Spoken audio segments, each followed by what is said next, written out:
right, the second set is Bel'Shir Vestige, spawning in the bottom right-hand position as the blue Zerg from CJ Entis. His name is Rare. Can he get his first win in Pro League today? Well, his opponent, his name is Rain, playing for SKT T1, spawning as the orange Protoss in the left top corner of the map. So Rain just gonna go for the Forge Fast Expand, throw out all the analysis from DreamHack. I guess so. Why not, man? Why not? The Forge Expand still completely viable. A safe and solid opening as well. Really, it was just pure speculation on our part. We just want to see the build. I have to say, I was really surprised when Naniwa did this build. That waste. I was looking at the thing. I was like, is he gonna go for a 10 pool? And it's like, no, he was just doing the silver pool. It happens. All right, so Rain gonna be scouting quite fast his opponent's location. Gonna see what's going on over there. So won't see anything though. Yeah, as long as it's not tempo, he's gonna throw down the Nexus first, unless he wants to go for the Pilot Denying at the natural base. Yeah. So, I mean, I do this all the time on ladder. Some players don't actually scout with the Pro, because you know, even with the tempo, they try to play as greedy as possible in the professional leagues. Me, I personally like to scout around.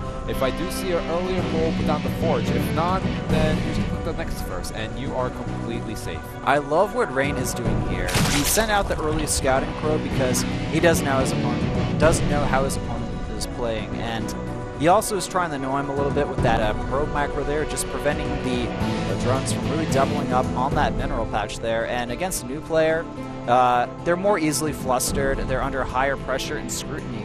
So just, you know, doing little things like that, maybe showing some aggression, really does, you know, go a long way against newer players. Alright, so we have the Forge on the way after that Nexus from Rain, playing very standard here. Of course, solid opening. Hatchery on the way for Rare now. He is grabbing a pair of Lings, gonna probably just make sure that no proxy pylons or can really, you know, deny the third base or anything like that. Nothing weird going on here. And, you know, Rain will be fine, though. He'll have his cannon up in time. He won't have to worry about any Zerglings getting in his main base. Waiting on the gas, it looks like. That's what the Observer's trying to point out here. But also talking about the probes mining. Ah, okay. Because we saw the probes trying to mine from Rare's main base before, so just trying to point it out by the Observer. Just trying to see something funny that we could poke at right now with the probes. Gotcha. Which pretty much means useless. Now, Rare is going to take a fast third hatchery. There's no reason for him to take the first third hatchery unless he's trying to do some two-base cheese.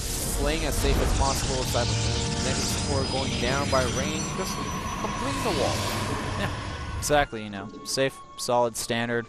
Standard stuff, guys, you know what's going on here. If you watch Pro League, if you've seen PvZ before. Not even Pro League, any StarCraft. If you watched any StarCraft in the past, like, 2 years, you'll know what Forge Expands are.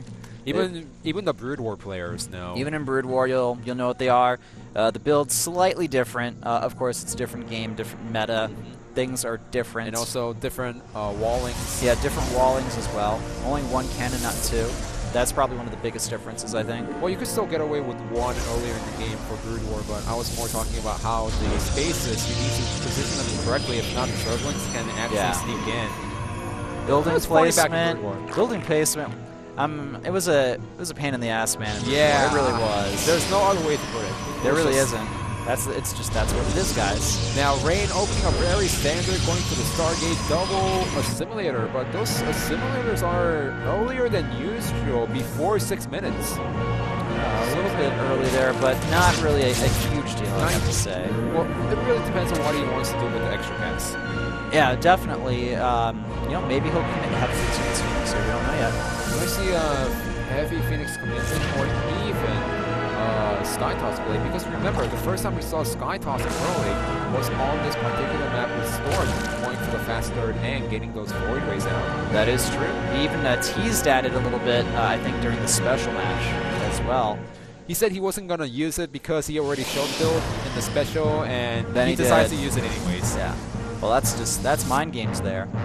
All right, so the first Phoenix moving out. Rain he's not even going to care that this Phoenix is scouted here. He's just going to go ahead and start whacking away on these Overlords here. And behind this, we do have a few extra gates going down. Roach Warren on the way for our Zerg player, just to make sure he's safe against any timings, but generally if you see the Phoenix opening, then you're pretty safe. So now he's just going to go for the Roach Hydra composition, adding in a few Corruptors here and there, and eventually taking the Vipers to deal against the Colossus if Rain decides to go for one. Second Overlord getting killed off here, and we may even see a third one go down. There are a good amount of Overlords around the map here. Robo following for Rain as well. This guy knows how to make solid standard builds and just really stick to them, man. Well, this build actually is really heavy gas. So you really wanted to get the gas up earlier on so that you don't get to the position where you don't have enough gas to get the extra tech out. Yeah. So now he only makes it 3 Phoenixes, going for the Mothership and saving up the gas for possibly Colossus right behind this. Looks like Rain doing a little bit of harassment here with those Phoenix, sniping a few drones at the natural. Looks like he's going to wait for that fourth one to join his army before moving in for an attack once more. Seeing if he can potentially get a queen. But no, nice Spore Crawler placement, by the way, as well from Rare here. Going to have that entire base covered. And looks like Rain wants to go ahead and grab his third base quite fast here, but that Overlord will see everything. Yeah, the Overlord scouts the third base timing. He doesn't see the Robo and the Robo Bay, but with Rain taking the expansion, he should be suspecting something like this. Look at this. We have 20 Zerglings on the way from our Zerg player, but if these Phoenix scout this, then yeah, they do see the Lings move out, so Rain should be tipped off that there is something coming his way, and maybe he'll even lift off a few of those with his Phoenix, but no, deciding not going to worry about it. He is confident in the units that he has near that third base. Yeah, but it seems like he actually wants to draw out the force fields, few from the back and few from the front. Zerglings just trying to poke in. Knows that it's not going to do much damage unless the whole group is over there. That's a lot of Zerglings, and following this up, we do have Spire Tech. Now it's going to be up to Rain. He's forced to do a warp in of a few units there. No force fields quite yet. Now the force fields go down, and not really losing any units there. Nice control by Rain, and Rare essentially, you know, he wasted a lot of larva on these Zerglings, and now we have Roaches following up as well. The speed, 1-1 almost complete. But we have Blink on the way from Rain as well. So now he's trying to draw out more force fields with these Zerglings, trying to do as much as possible. Maybe pick up one Droves here and there, but those Zerglings aren't going to do anything at this point. However, this also allows Rain to stay inside the main base and Rare to take up whatever he wants, and he doesn't need to worry about a counterattack at this point. No, it certainly doesn't. Nothing that Rain can really do on the offensive at this point. He's just going to play a solid defensive style here, but Rare is going to go on the attack here. Will Rain be ready with good force fields? That's the real question here. The first Immortal is about to complete here. Force fields go down, and this Zerg army is going to get cut off here. Rare trying to make something happen, but really, it seems like Rain's defenses are just too solid here. And remember, he doesn't have any anti-air. There's a lot of sentries and nice force fields cutting out a lot of Roaches. Yeah, or essentially Rain just playing on top of his game here. Rare trying to make something happen, but so far nothing going down, and I think Rare has realized that he's going to continue to try attacking here, but getting a fourth base behind this as well, knowing that he can't end the game on 3 bases, and we have +1 attack on the way. The Muta-Switch. Muta-Switch 10 on the way here from him, but the thing is, Rain's got 3 bases up. He's adding more cannons to that third base. And, yeah, this attack won't be able to do anything. Rain's defense is too solid, man. So now it's a question of how well is Rare going to hide those mutas until the very last second. Because right now, Rain is not in a position where he wants to make more Phoenixes. In fact, he will only make more Phoenix if he sees the mutas. Yeah, he's got to imagine that something weird is going on right now. Yeah, he's seen just Roaches and a little bit of Zerglings at this point. No Hydras as well. Hydra is, you know, pretty much a normal composition in this mix-up with the Zerglings and the Roaches, and those Hydras are going inside the main base. There are 2. There's a cannon on the way, but that's about it. The Phoenix are still occupied with this main army here. They are not going to be ready for that Muta-Tech switch, and this is definitely going to go throw Rain off guard here. He knows what's going on now, thinking, oh crap, why didn't I anticipate the Muta-Tech switch? I need to start making Phoenix right now, maybe get a double Stargate, and micro the best that he can with those Phoenix. Yeah, that's tons of mutas just kicking in right now. 8 more mutas have been added into the main army of Rare, and it's going to be hard for Rain to actually catch up, but certainly it's not impossible to catch up with the Phoenix count. Yeah, and if we actually look at the supplies here, Rain is sitting at 170. He's been acting like a beast here. Good force fields go down, but the units are able to slip out in that little corner there, so, you know, I guess the force fields in the end don't do too much, and now we're seeing both players getting close to the max out. We have Phoenixes on the way, the fleet beacon being built as well. Rare, this guy loves to be aggressive, but will it work in the long run against a player like Rain?